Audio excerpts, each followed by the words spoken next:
always thought that being married for decades meant understanding each other completely. But a phone call from Joseph made me realize that wasn't the case for my husband and me. I'm sorry, but it looks like it's going to be difficult to continue sending money for Mom's care. What? The end of my marriage with Daniel was imminent. My name is Nancy. I've been married to Daniel for 30 years. We both got married at 25 and are now both 55. Over these 30 years of marriage, we've been through a lot. We used to fight nonstop when we were raising our kids. But once the kids grew up and left, our conversations completely stopped. The fighting stopped, but our relationship had grown cold. They say the more you fight, the closer you are. But now I wonder. Now we sleep and eat separately. Living under the same roof, we hardly see each other anymore. It's like living separately in the same house. When I go to pick up the tray of food I left outside Daniel's room, sometimes I find notes from him. But there are always things like, "Today's meal was terrible. Make something better." or, "Take my suit to the cleaners tomorrow." or, "I have a business trip for a week. Get it ready." I wish you could just say it directly. Do you really dislike talking to me that much? I felt sad. Despite everything, I still wanted to get along as a couple now that the kids are gone. It felt like I was the only one thinking this way, sighing through my days.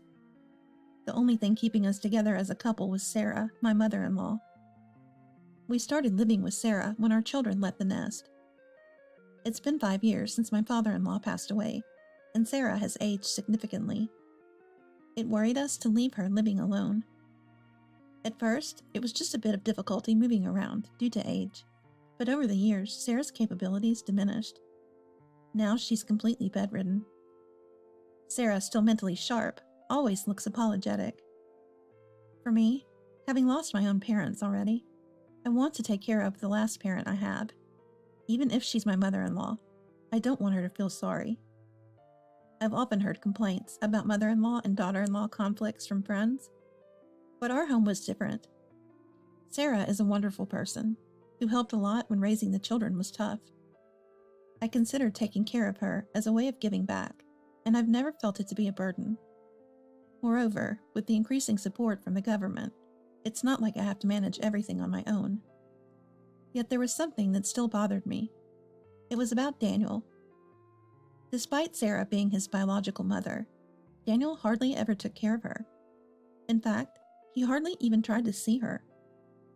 It was as if he had forgotten we were living together. I wanted to discuss things about Sarah, but knocking on his door got no response, not even an answer. When he came home, I tried to forcibly talk to him, but he completely ignored me and went straight to his room. I lost count of how many times I heard the door close and lock right in front of my nose. "I'm sorry, Nancy, for putting all the burden on you. If only Daniel had been more responsible." Sarah would apologize. "Don't apologize, Sarah. It's not your fault.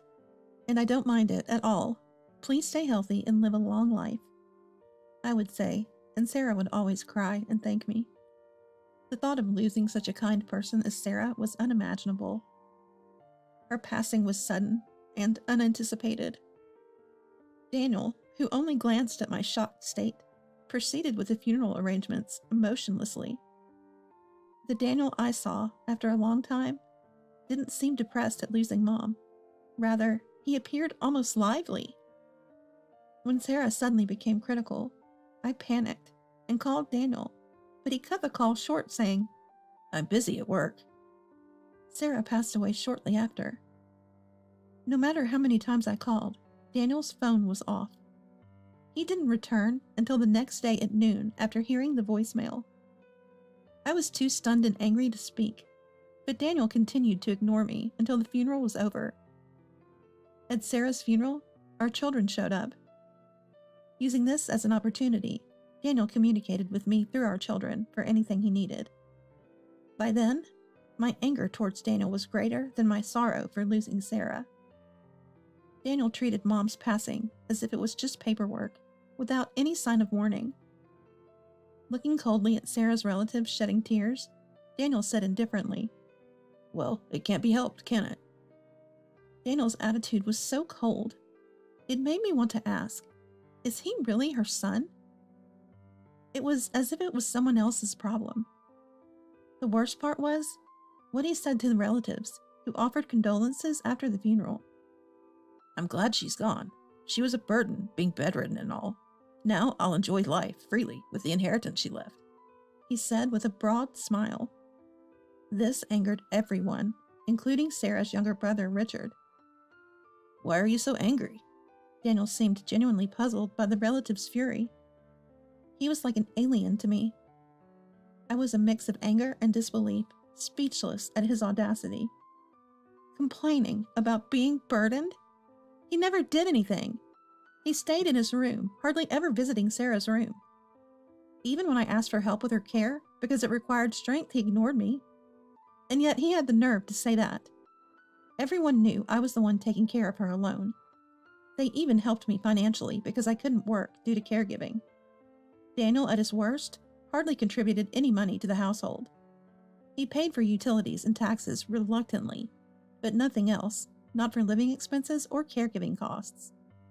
Just use Sarah's pension, he'd say. Yet he had the audacity to complain about the meals, confirming that Daniel must be from another planet. No, it would be an insult to aliens to compare them to him. Everyone was appalled by Daniel's dreadful attitude and offered me words of apology. Richard even said, You know, you can't divorce him. All I could do was give a wry smile in response. A month had passed since Sarah's death. Life with Daniel remained conversationless. On a day when the caregiving for Sarah was gone and life felt dull, I couldn't even find the motivation to watch my favorite detective dramas. There was a phone call. It was from Joseph, Daniel's brother-in-law. Joseph had been living overseas for work. Given the time difference, he called late at night. Hey, Nancy, it's been a while. It's night there, isn't it? Sorry for calling so late, but is Daniel around? Hello, Joseph. Long time no see. I'm sorry. Daniel hasn't come home yet. I see. I thought his mobile phone was off because he was at work. There was something I had been curious about. It was about Joseph. Joseph had already been overseas when we got married. Since we didn't meet or talk much, I never really understood the relationship between Daniel and Joseph. But whenever they met, they seemed to talk normally, and I didn't get the impression that they were on bad terms. The same was true for Sarah and Joseph. I never heard that their relationship was bad, and whenever he came back to America, he always made sure to see Sarah. Yet Joseph didn't come back for Sarah's funeral. Apparently Daniel had contacted him, but he said he was too busy with work to return. Daniel was cold to Sarah, but Joseph seemed to get along well with her. That's why I found it so strange that he didn't come back for the funeral, no matter what. But I didn't intend to pry into their family matters, as it might be something between parents and children that I couldn't understand. Still, I thought maybe I should tell him about Sarah's final days. But before I could speak, Joseph said, Sorry, but can I ask you to pass a message? Actually, I'm getting old too, and work is becoming difficult. Joseph was naturally older than Daniel. He was approaching his 60s. It's not like the old days, when you retire at 60, but his salary was getting cut and life was becoming tough. So, I'm sorry to say this, but it looks like I'll be short on money soon. I might find it difficult to continue sending the money for Mom's care. Excuse me? Money for care? What was he talking about? I was puzzled, and Joseph also sounded confused. You didn't know? I've been sending money for Mom's care and living expenses to Daniel. I don't know how much he gave you from it, but I was contributing $1.5K. I've never received any such money. What? I was utterly shocked. Joseph was just as surprised by my reaction. I had a long talk with Joseph to understand what was happening. Joseph's story went like this. Joseph had been sending money to Sarah for a long time, but when she started needing care a few years ago, he began transferring it to Daniel. Even though Sarah appeared mentally sharp, Daniel, concerned about her ability to manage money due to aging, set up a new bank account for her, and Joseph had been sending money there. However, anticipating a tighter financial future, maintaining the same amount of support was becoming difficult. feeling obligated to contribute financially to the caregiving he had fully entrusted to us. Joseph had called to say he would not stop the payments completely, but requested to reduce the amount. But I was completely unaware of any remittances from Joseph. The expenses for Sarah had been coming out of her pension, and Daniel had not given me any money at all. I managed the living expenses with the money I had saved from part-time jobs and the assistance I received from Richard and others. I had no knowledge of Joseph's support. I don't know where the money I sent went. I have a bad feeling about this, said Joseph. Please wait, I will look into it, I responded and ended the call. Daniel hadn't returned home yet, and he finally came back just before dawn. The next day, after Daniel left, I entered his room. Let's get started, I said, pulling on my gloves. The music of a detective drama played in my mind. I was determined to find evidence. 1 month later. A month had passed since Joseph's call. 2 months since Sarah's passing. I found myself at a certain place. Watching from inside a car, I felt like a detective on a stakeout. The suspect seemed reluctant to show up. Yeah, Nancy, maybe you should take off your sunglasses since it's night, said my partner with a wry smile. That was Joseph, temporarily back in the country. Maybe I got a bit carried away. Sorry, I said, taking off the sunglasses and looking at the person next to me. Is it about time, Joseph? If they stick to their usual routine, they should be taking a break now, so it should be soon. Just as he finished his last bite of his sandwich, we saw them. There, they've come out. Let's go. Joseph and I got out of the car and confronted the 2 people who emerged from the hotel. Excuse me, you 2, can we have a word? What, Nancy? Why are you here? We knew you always use this hotel, so Nancy and I were staking it out. What on earth are you doing? What? Joseph too? Why? Why are both of you here? Well, there's a lot to talk about, isn't there? Let's go back to the house and discuss this more comfortably. Well, then I guess I'll be going. Joseph grabbed Daniel's arm as his face turned ashen. His determination not to let Daniel escape was evident. Seeing this, the woman who came out of the hotel with Daniel, his affair partner, Jessica, tried to leave. But we weren't going to let it go that easily. I grabbed Jessica's shoulder firmly. To the despairing Jessica, I offered a sly smile and said, "Let's talk slowly, at our place, shall we?"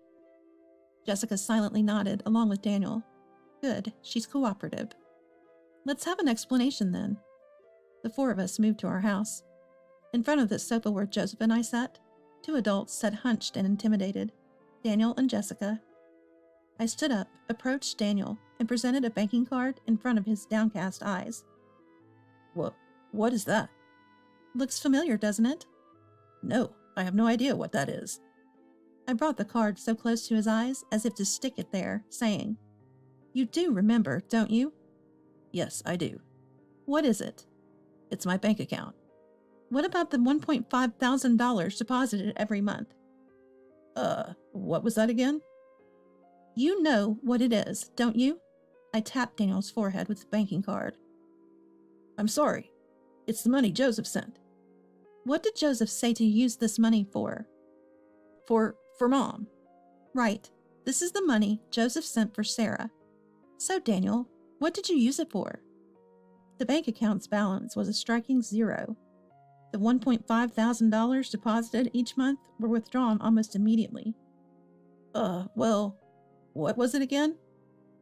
All expenses for Sarah were covered by her pension, right? Daniel, you didn't contribute anything for living expenses or food except for the utility bills. Where did all the money go? Daniel remained silent as I pressed him for answers. Despite it not being hot, sweat was pouring down Daniel's forehead. As Daniel stayed quiet, I turned to Jessica, who sat quietly to the side. Jessica, you're wearing some lovely jewelry. Oh, well. Jessica, who appeared younger than me, was adorned with expensive-looking gemstone jewelry. At the mention of her jewels, Jessica couldn't hide her panic. Did you buy these yourself? Yes, I did.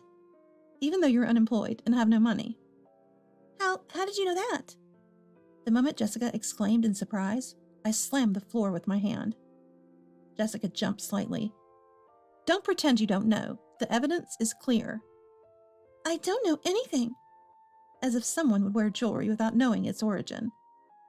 Nancy, let's calm down a bit, okay? Regaining my composure at Joseph's calm words, I cleared my throat to settle myself. Then I presented a large envelope in front of the two. As I looked on in confusion, I emptied its contents with a flourish. Yikes, exclaimed Daniel. Understandably, he was shocked. Out came a pile of photos. Captured within were Daniel and Jessica on their dates. Some photos even showed them in more intimate, affectionate poses. I picked up a few and showed them to Jessica. Look at this. You're buying jewelry in this store with Daniel. That's the ring you're wearing now, right? This is... Here's another photo with a necklace. And another one showing you buying a brand bag. Not just photos, but there are videos of you buying these items and returning home. They're stored on a computer. Want to see? Jessica turned pale and shook her head vigorously at my words. And? I'm sorry. Daniel bought them for me. So you admit to the affair? Yes. I thought I was lucky to have caught a man who would buy me anything. How long have you been together? For a few years, but I really didn't want to. I hated having a relationship with a married man, but Daniel insisted so strongly. At her words, Daniel became flustered. Hey, what are you saying? You're the one who wanted to be with me. You said you didn't care that I had a wife, Jessica. Are you kidding me? You were the one who said, my wife doesn't love me anymore. She's just a housemaid, a caregiver for my parents. The one I love is you. If you won't be with me, I have no reason to live. Housemaid? Caregiver? He had the nerve to say that, huh? Noticing my glare, Daniel momentarily panicked, but then, unbelievably, glared back. It's all Nancy's fault. Always busy with childcare, work, caregiving, abandoning her duties as a woman, and leaving me alone. Daniel retorted, unreasonably angry. This made me furious. What? Don't be ridiculous. I'm a wife, a mother, a daughter. It's only natural for me to fulfill all these roles. I never neglected you, Daniel. In fact, it was you who neglected me, abandoning your duties as a husband, father, and son. Yet you dare to speak so arrogantly, you cheater. After 30 years of marriage, we've had our share of fights, but I've never felt such a rage boiling inside me. The nerve of his selfishness. Then it happened. Hey. Joseph's low voice resounded through the room. Did you squander all my money on that Jessica? Joseph asked.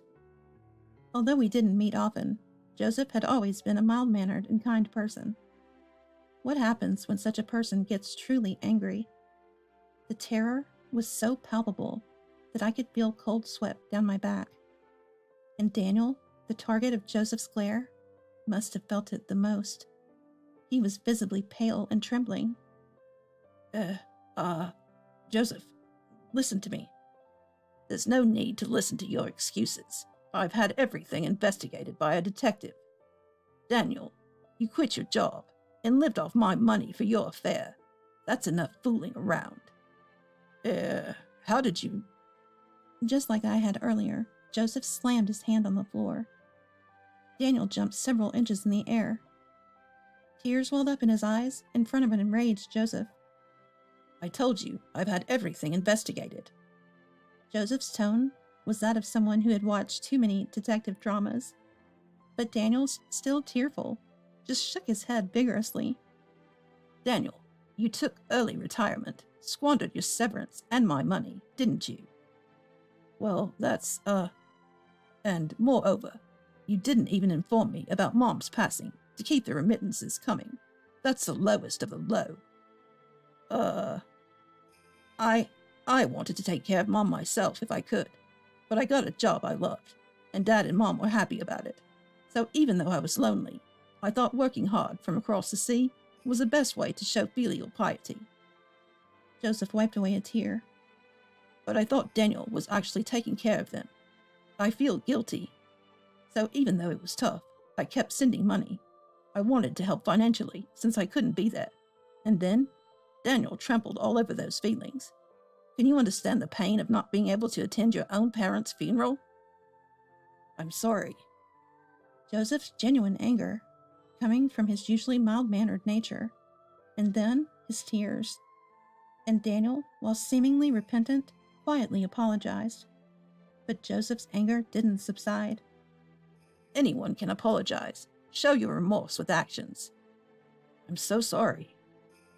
Daniel suddenly bowed deeply in apology, but Joseph meant something else. That's not what I need. Listen, Daniel, you're going to repay every penny to me. Then I'll pass it on to Nancy. Really? Surprised, I looked at Joseph, who continued with tearful eyes. Nancy, thank you for taking care of Mom until the end.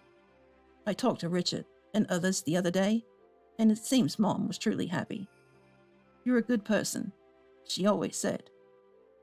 Is that so? Sarah always seemed apologetic towards me.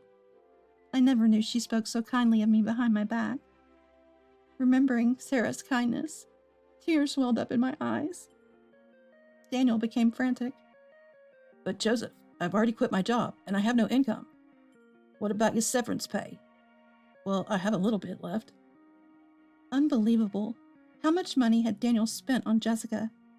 It was clear that this path was headed for ruin.